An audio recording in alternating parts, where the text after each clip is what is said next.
Red green online present. জুলাইয়ের গাদ্দার কারা?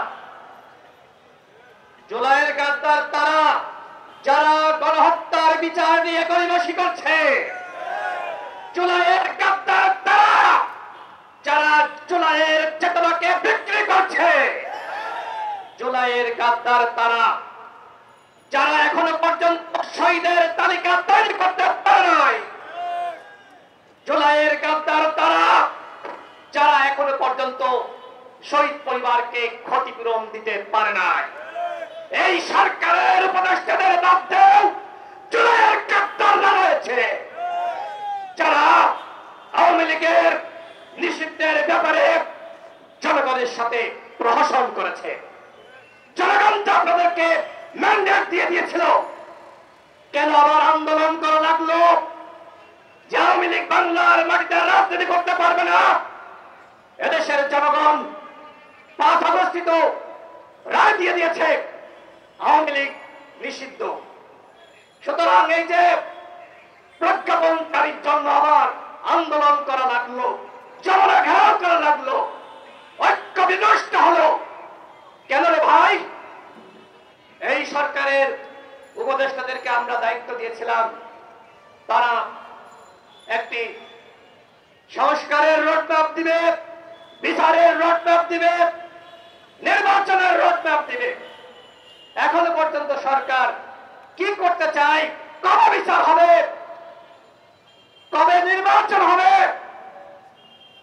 কবে রাষ্ট্র সংস্কার হবে, এখনো পর্যন্ত তার পরিকল্পনা প্রকাশ করতে পারে নাই। রাজনৈতিক দলগুলোর সাথে জুলাইয়ের শক্তির সাথে আজকে যে সরকারের দূরত্ব, এর কারণটা কি?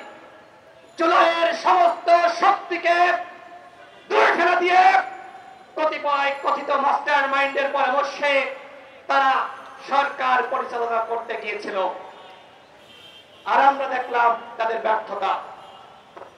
দেখেন 71-এর পরে আমরা দেখেছি যারাই আওয়ামী লীগে যোগদান করেছে, আওয়ামী লীগ করেছে, তারা হয়ে গেছে স্বাধীনতা সপক্ষের শক্তি।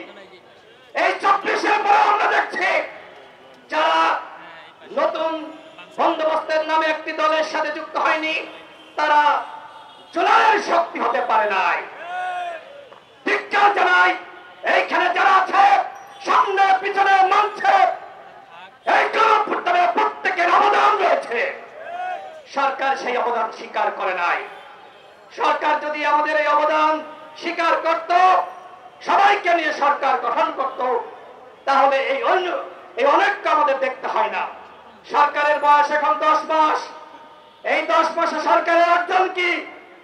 গণহত্যার বিচারে সরকার কি কি করেছে, রাষ্ট্র সংস্কারে কি কি করেছে, নতুন বাংলাদেশ বিনির্মাণে কি কি করেছে, তার জবাব দিতে আমরা চাইতে পারি না।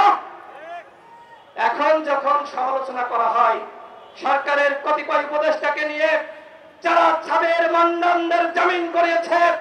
এই বিশেষ প্রতিবেদনটি যদি আপনাদের ভালো লেগে থাকে অথবা উপকৃত হন, তাহলে অবশ্যই এই চ্যানেলটি সাবস্ক্রাইব করুন এবং লাইক, কমেন্ট ও শেয়ার করে রেড গ্রিন অনলাইনের সাথেই থাকুন। Thanks to everyone. Red green online.